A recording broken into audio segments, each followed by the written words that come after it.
Hello, everyone. This is Wisdom Hunter with EPINNA'S Whole Body Restorations.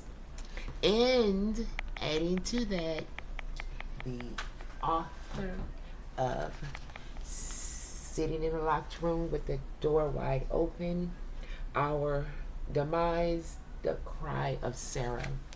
And this Sarah is from Tobit, chapter 3. Tobit chapter 3.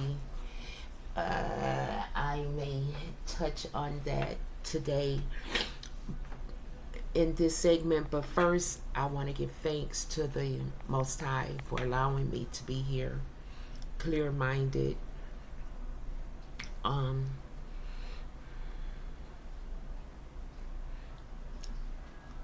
attempts of walking in righteousness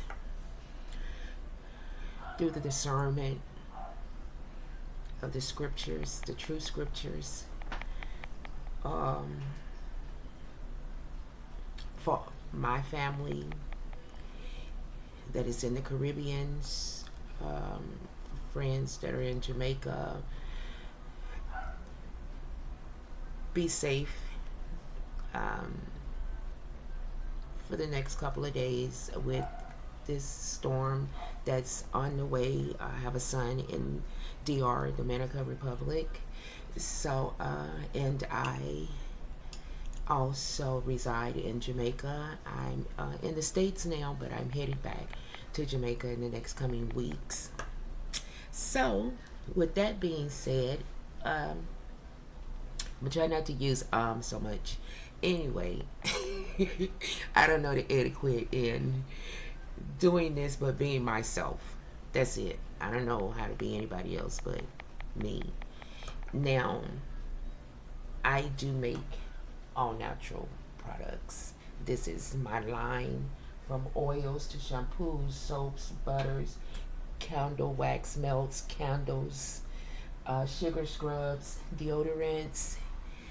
I make it all by the will of the Most High with these hands. And the name of my business is EPINNA'S Whole Body Restorations, and that derives the first three initials of my son's name, and the first three initials of my daughter's name and the first three initials of my son's name, and which is my daughter's Epiphany, EPI, my son is Nate, NNA, and their father is Nigerian, West Africa. So that has a lot to do with their names.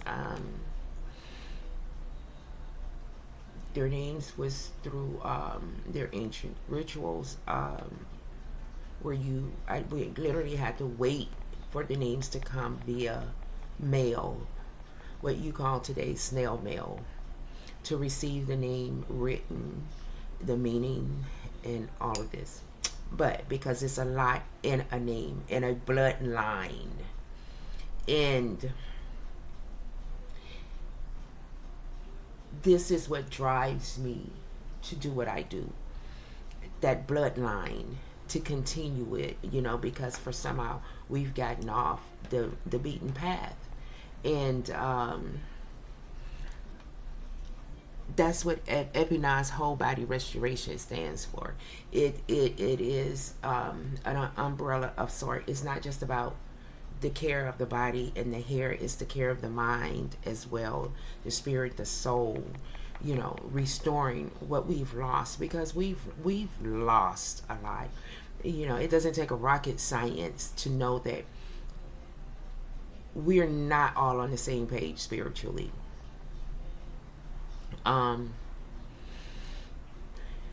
Because of the destruction of religions, and you can just pick and choose. And being a woman from my nation of people, and I don't like using the bywords African American, black, colored, all of that, because we all have a bloodline. and who are who's our bloodlines. I came across, I don't know how this popped up in my feed or whatever, but the ancestry of George Bush, and it took me back to London. Almost, I got as far as before I stopped scrolling, because that's how long it was, and I was on my phone, and it took me back to 1500s, 1600s, and they were passengers on the Mayflower. But for some reason, our ancestors, they were slaves on these ships, but there's no manifesto that we can connect our lineage to. And to me, and not just to me, I know others feel this way as well, but there's a lot of us that don't. A connection to a bloodline means a lot, and it's not just the immediate family, because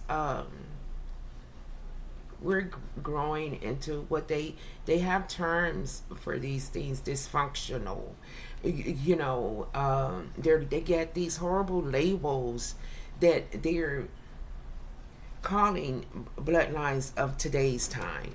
You have a dysfunctional bloodline. You have this, and it doesn't make sense, but it makes sense to them, because now they can place you where you belong in their societies. The world, it consists of societies. It consists of nations. The same concept that was set up in biblical days are still set up in today's time. The titles just changed. Instead of kings and queens, and we still have generals and this and that, but others have been added and titles have been changed. You got presidents, you got prime ministers, but for the most part, they're all run in a societal format. Plain and simple. You can't run from that, and through that, we can get lost on what our purpose is, if we have a purpose, and not having that connection. We can't connect spiritually with the Most High, and that's very important, to connect spiritually, to have a spiritual conscience.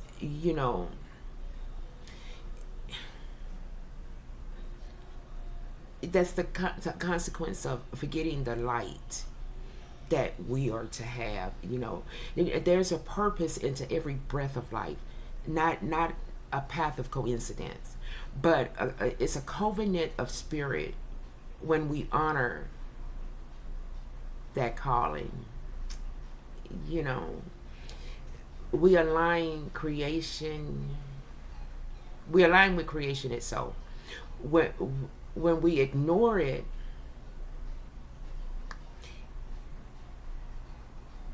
and how did I get here? Okay, some of us, we have a purpose. We don't follow those purpose. And some of us run from it. If it wasn't so, that would not be a book about Jonah. The scriptures are a manual to know what to expect. What are you going to come up against? What repercussions would be? All of that. We have a full manual. And when we run from our purposes, I did. I was a Jonah for a long time. The Most High gave me a voice. He gave me the ability to write, but it was outside of life, distractions from within the society that I live in, that we roam about daily, materialistic jobs, finances. I have a list just like everyone else. But when the Most High really wants you to recognize that purpose and that vision that He gives you, It takes a lot to do in righteousness. I had to find myself separating completely, mind, body, and spirit. Just separating myself from the world, from their telecommunications, their technologies, their everything. I found myself in Jamaica, um, living, and it was a beautiful experience because a lot of the things that I was doing, I grew up doing, washing clothes on my hands. We would get together at my great grandfather's house, and we would build a fire and cook. We would, and it was like going back to that in today's time. And I love it. I love it. It's not an experience because that's how my life was throughout time. Things has changed, advanced, and so in that aspect I have no problems with it, but it helped me recognize my purpose and not to run from it and to utilize my voice. At one point in time, I had a radio show, me and my sister Malika, and it was through my voice that was offered to me. I opened up for a couple of groups at an opening for a couple of artists, some artists, not a couple, but it was some artists that was coming in from different parts. And it was a grand opening for a takeover in a radio station. This brother, Cedric Bailey, and he at that time owned like over 40 radio stations across the U.S. And it was online, so it was basically worldwide. You couldn't pick up the radio station. And after performing when you're performing, it's some are timed. They say, okay, you have, they give you a time slot and what you can perform a piece, and it'd be like anywhere from 2 to 4 or 5 minutes. It just depends. And I just had the opening, and they found, and once I did that, they realized that during the changing of sets and everything, they could have, because the curtains are closed, instead of just people just sitting there, they asked me, did I have another piece to do? And I said, yes. And that went on through every set. And through afterwards, he said he has a gift for someone. No one knew what it was because he didn't hint.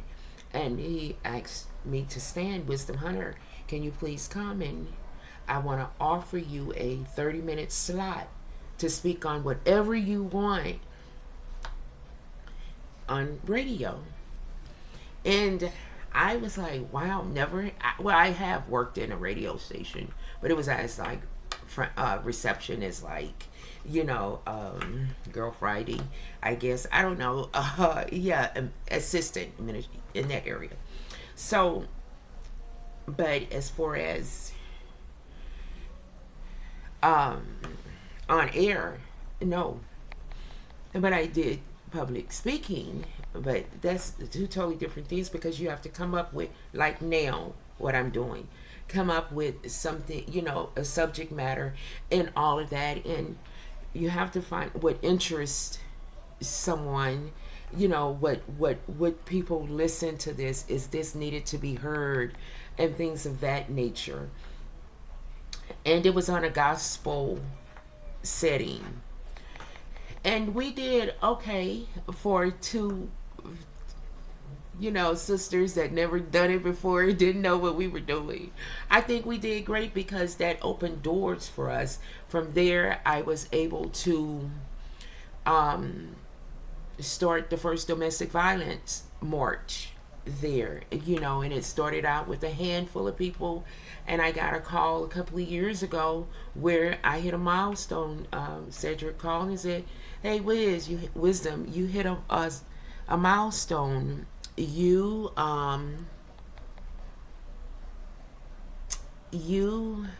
have." I got an alert. I don't know what it means, but you started out with a small group of people marching. Now there are hundreds, possibly thousands. And I was like, wow, really? And hundreds for sure. And I was like, wow, that's amazing. And I wasn't even there to carry it on. So something came out of that. And from there, my sister Malika, she's still carrying that on as well, as far as domestic violence is concerned in that nature. Me, I went silent for a while. Like I said, that Jonah, not knowing which direction to go. I almost felt like Moses at one time when he was like, I can't speak. And then Aaron's Ezra's, the Most High, asked Ezra's from the book of the Apocrypha to write X amount of books. He was like, how do I do this by myself? I'm not quoting, but, verbatim. But basically was saying, how can I do this? And then the Most High out of nowhere provided him the help that he needed. So, and got him into the right state of mind to be able to do these things. And when the Most High gives you a purpose and give a vision, and he does, don't think that he doesn't. He exists. Of course, Satan exists. You can't read part of the scriptures and say, oh, this exists, but this doesn't. That you can't serve two masters. You can't straddle the fence. It's either or is not. And I prefer to be on the righteous side. You have to take yourself away from worldly things. Literally, it's not, okay, well, I can still do this and not do that. That spiritual, that religion, when we honor that calling, when we align with creation itself, when we ignore it, the spirit begins to fracture and the body follows. Okay, spiritual life is not the same as religion. Religion is the house. Spirit is the breath that fills it. One can live inside the structure of faith and still never open the windows of the soul. But when the spirit awakens, when we remember who we are and whose we are, every act becomes sacred. Every motion becomes a prayer. As women, especially daughters of the transatlantic descent, our spiritual amnesia has cost us deeply. Why I say that? We inherited a legacy. We inherited a legacy of survival brilliance and divine favor. We did. Yet the world has taught us to measure our worth by what we own, by how we look, by how much we can endure before breaking. And this is not the divine way. When a woman walks outside her spiritual alignment, she begins to decay inwardly. Her light dims. Her discernment, it dulls. And her peace turns to chaos. Yeah. The body remembers what the spirit forgets. The sleepiness, um, the emptiness, the quiet, that quiet ache of knowing there's more, but not remembering how to find it. You know, to live in spirit is to return to order, to reclaim morals that has been lost, to, you know, reclaim that moral ground that was stolen through slavery.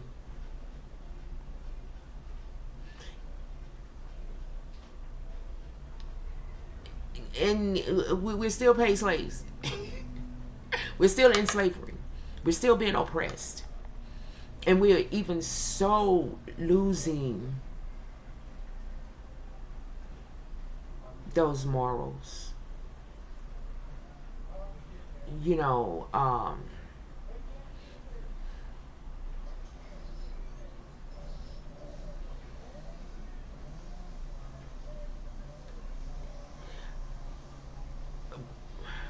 the exploitation, the false definition of freedom.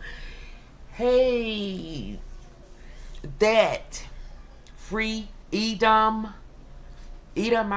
free Edom. I don't know how deep everybody is in knowing and know scripture, but just pay attention. You know, we are not free when we mirror the world's confusion. We are free when we live by the laws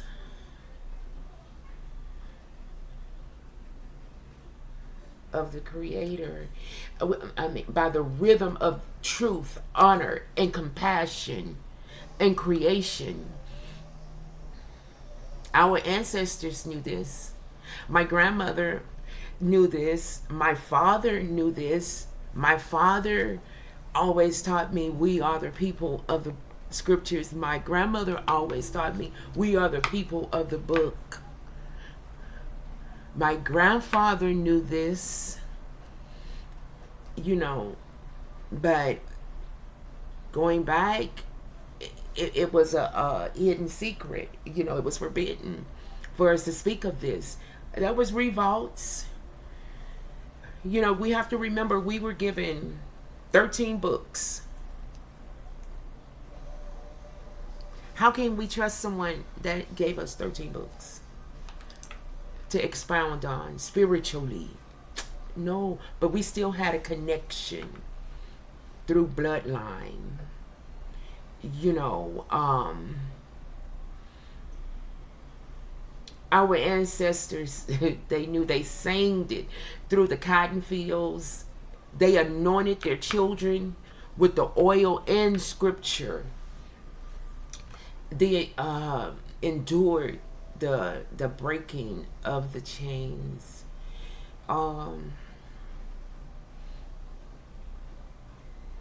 Back in Louisiana, where I was born, Bayou Rapids, there's a bay, and my grandmother, we would sit out in the evenings sometimes, and she would tell me there would be times they could hear the chains in the bayou walking, you know, like dragging, and you can't, wading in the bayou, you know. I mean, it was just things that they,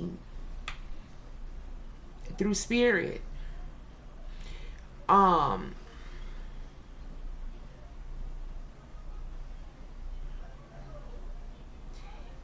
yeah, they endured the breaking of the chains with faith in the light that would one day return through us, the awakening for us to awake their descendants, the keeper of the sacred. You know, now we are that fulfillment. To forget our spiritual purpose is to forfeit it, our divine inheritance. To remember it is to restore the nation, starting with the women, the vessel, of creation herself. Because when a woman rises in spirit, she restores not just her life, the vessel of creation. Because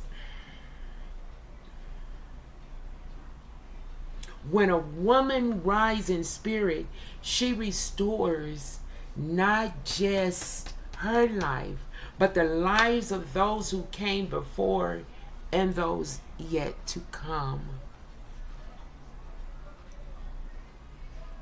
I mean, just let that resonate and gain back our morals, our values. And know that it's okay to separate. It's okay to separate. I was about to say, if for nothing else, no, but for everything, especially for your sanity. It's okay to separate and to get that connection without the distractions, the interference. You know, I hope this goes out to help someone. You know, please share this. Walk alongside me. And I'm growing. I'm just, as far as this is concerned, I've been making products, but I'm just to the where I can really do it. This took about, in the making, behind the scenes, about 5 years or more. You know, this book, it took about 5 years.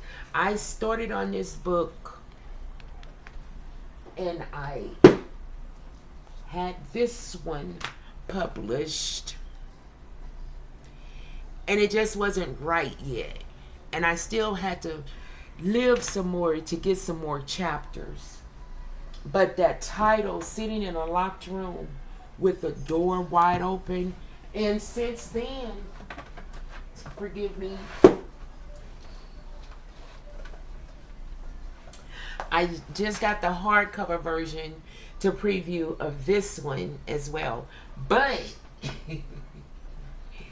I've been through a couple of previews just to get it right, and I like this one for a lot of reasons outside of all the information that it has with it. And basically what it is, I aligned my testimonies with the scriptures and brought it to life.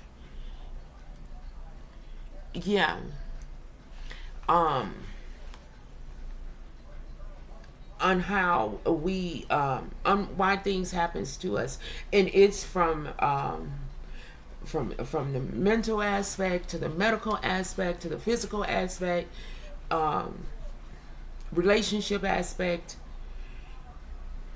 and it I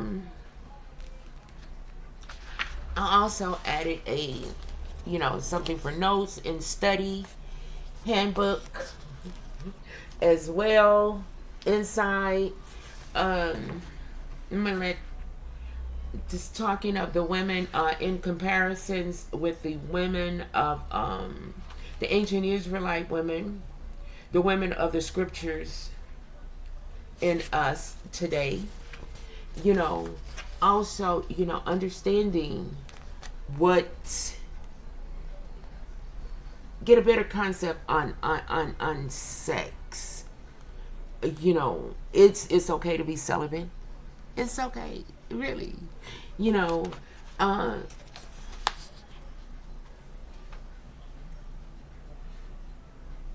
So yeah, trying to edify and sharing this, to leave you with something to think about, to resonate on, and because restoring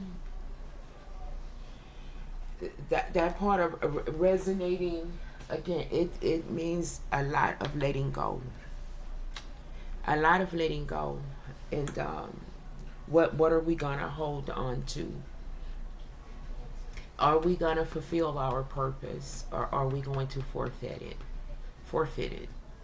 Yeah, you know,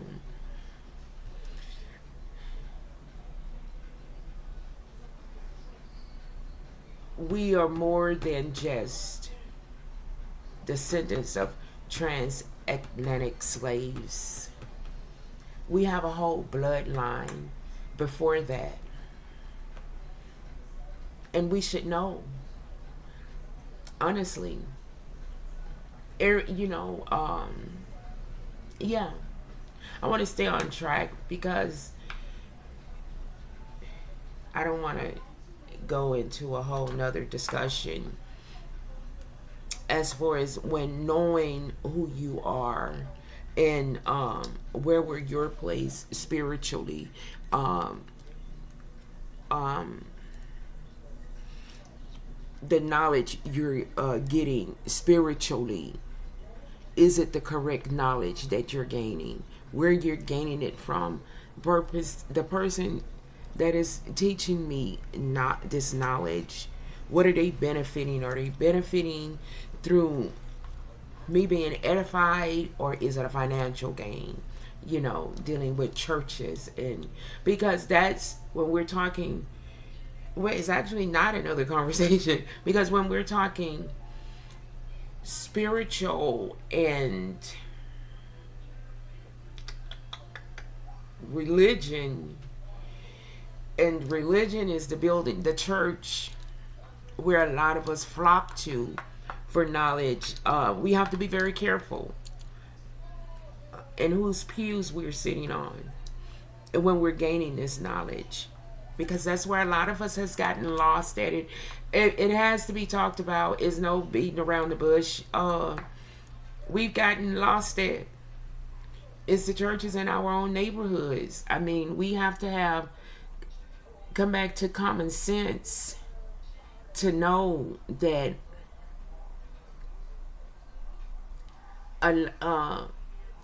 what's good for us and was not, you know, uh spiritually. That's important, you know. Pray for the gift of discernment, because there's a lot of wickedness out here. It's a lot of wickedness, and you can't run from it. But if you put the armor of the Most High on, yes, you can. Yes, you can. And this is just real life talk. That's, you know, this is real life talk. Honestly.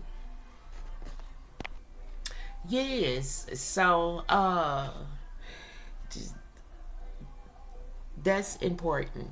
It really is, especially there's a when you realize there's a difference. You know, growing up, we're growing up in religion. Um,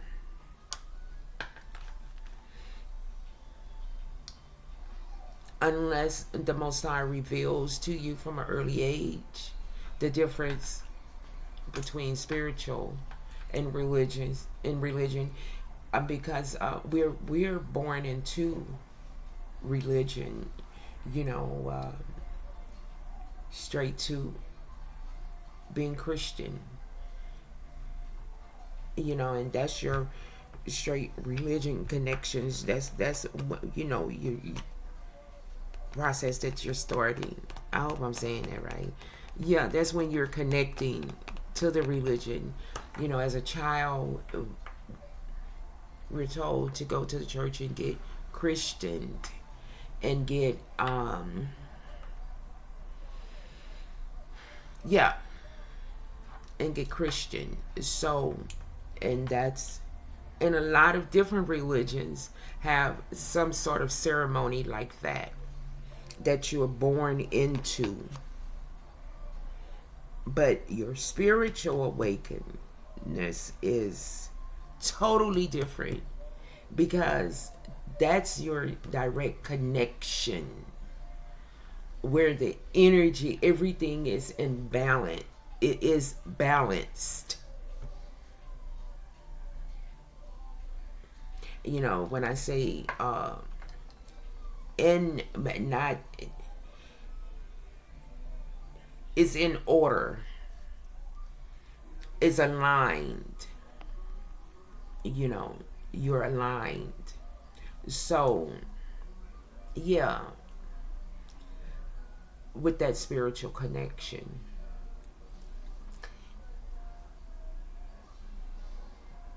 Yeah, that's it. You know, yeah,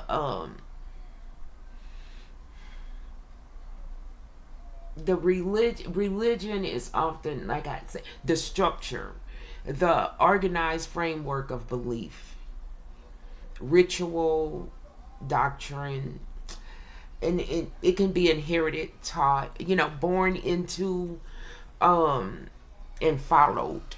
I don't like that word. I don't like that word, followed. Like on a lot of social media platforms, you see followed. I don't like per se. I don't like that per se. I would prefer, um someone would come up with the idea, or to say walk alongside me, walk with me, or something like that, other than follow. You know, but the spirituality in the essence, to live, breathe, um the you know, the breathing relationships between you and the creator, how you can carry divine consciousness through your actions, body and being. You know, many of us are introduced to religion before we ever met our spirit. But a true spiritual connection is what allows morality, compassion, and divine order to take root beyond rules, the birth of alignment. For the descendants, those of us taken through the transatlantic slave trade, this distinction is profound. Our ancestors were given religion by force, but never lost the spiritual rhythm. So it was passed down, or, you know, yeah. Um, they hummed in chains. They prayed through coals. They remembered the Creator through the soil, the wind, the songs, and their mothers. You know, my grandmother, she couldn't read or write that well, but she knew what I was reading. So it was passed down, it was taught, it was inherited. I mean, you know, it was passed down to recognize that connection when you have it. That what was passed down spiritually, to recognize that connection with the Creator. You know, it's not something that was, I mean, she was also taught orally, in the spiritual aspect, but as far as religion is basically on doctrine. But spiritual is the inner and the outer connection. Um, so our restoration begins not with rejecting religion, but the returning to the spiritual, the spirit to its rightful place. You know, to breathe within the structure. Because why I say our restoration, it begins not with rejecting religion, because I had to go through religion to understand the difference, because religion, it exists. It's being taught, so you can't say, oh, it don't. No, it exists. People are still dwelling with it. It's just the fact that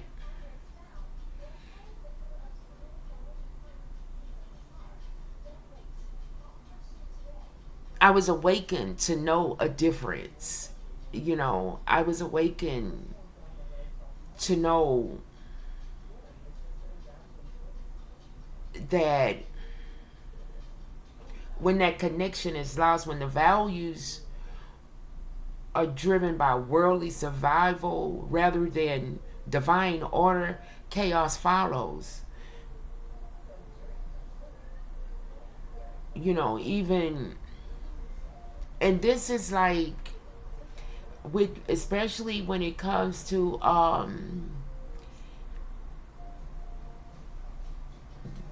morals and our values. When the spiritual connection leads morals and values to flow from divine alignment, not cultural conditioning. The spiritual alignment says, I love in truth, nature, nurture with purpose, and I build with intentions. The religion, you can, conformity, can sometimes say, I follow rules even when they break my soul. In relationships, this this becomes, it can become pretty messed up, because a spiritual aligned woman knows that her love is like a sacred currency. It's a currency, meaning she don't give it to what drains her light. You know what I'm saying? Her purpose is not submission to brokenness, but partnership in a divine mission. When both partners see themselves as temples, the relationship becomes a union, not idolatry. But when that connection is lost, hey, when values are driven by worldly and survival rather than divine order, that's when that chaos is going to follow. You will begin to see relationships built on trauma bonding instead of a covenant, a temporary relief instead of restorations. With that spiritual connection, it can affect us in our day-to-day struggle. That spiritual disconnection makes the ordinary feel unbearable. But when we're spiritually empty, every day becomes a battle with identity. Yep. Yeah, that spiritual disconnection, it can make the ordinary feel like, hey, just plain unbearable. Who am I without validation? Why do I feel unseen, unloved, unprotected? Why do I attract the same pain I've been trying to heal from? Oppression just didn't steal freedom; it fractured spiritual inheritance. It taught women of our lineage to survive rather than rest, to carry rather than to be carried, to serve everyone yet forget their own divine worth. Our own divine worth. The exhaustion, the cycle is not our natural state. It's spiritual warfare disguised as strength. And we need to get that, how serious this is, because it's a spiritual warfare. Our ancestors endured physical bondage. Their descendants battled spiritual bondage. The inherited belief that we must earn what was divinely given.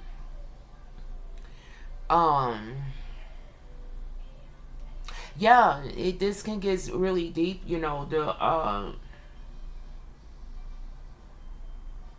The descendant experience, women, our lineage, we carry a double inheritance, the trauma of displacement, and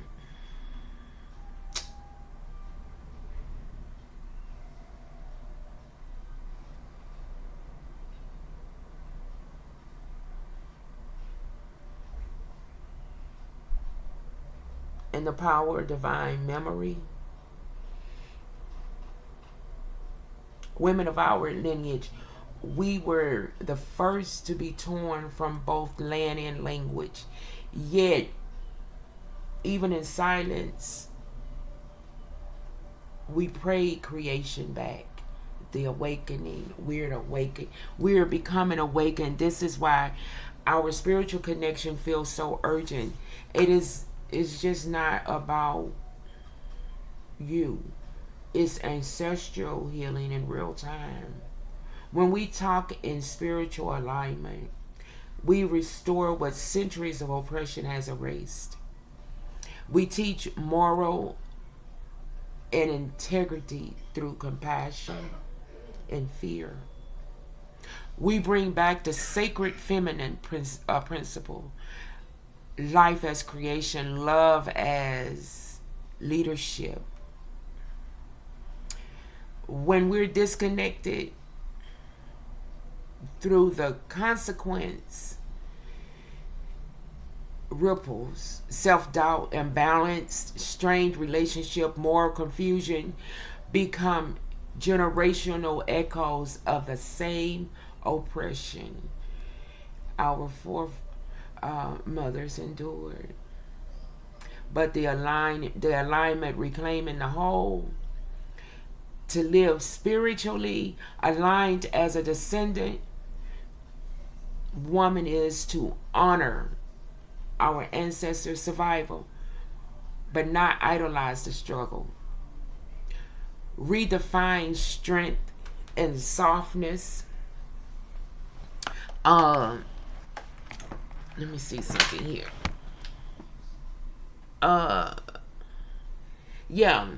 Redefine strength as softness, guide by wisdom.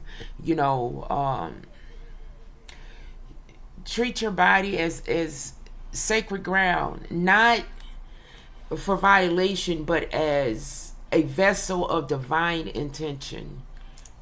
Choose love that reflects divine partnership, not historical trauma.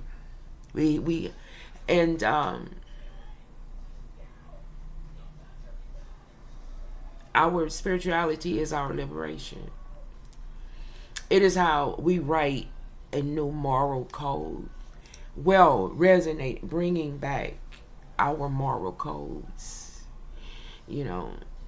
Not the one that was handed to us. No. But the one that was written through the breath of remembrance. Because the remembrance can be we can see, we can see that the remembrance have been taken. I need to remember what book was this. Where the Most High, it's in several places where the Most High, he took the remembrance of one generation knew something, and the next generation that came afterwards, the next generation that came had no remembrance of the generation that was prior. Just wiped it out. It could be done. It could be done. It could be done.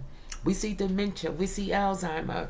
You know, although some of this could be man-made, some of this could be, and that's a whole nother discussion as well. That is a whole nother reasoning as well.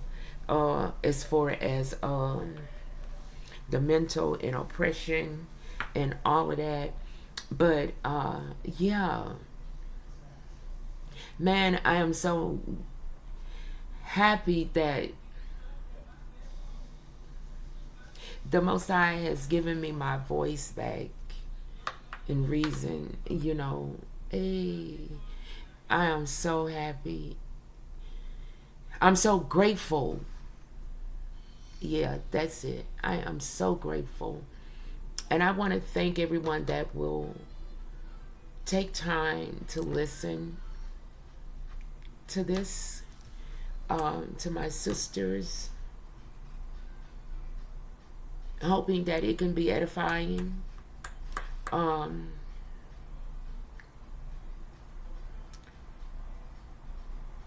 Yeah. All praises. Shabbat Shalom. Peace be unto you. Until next time, this is Wisdom Hunter. Much respect.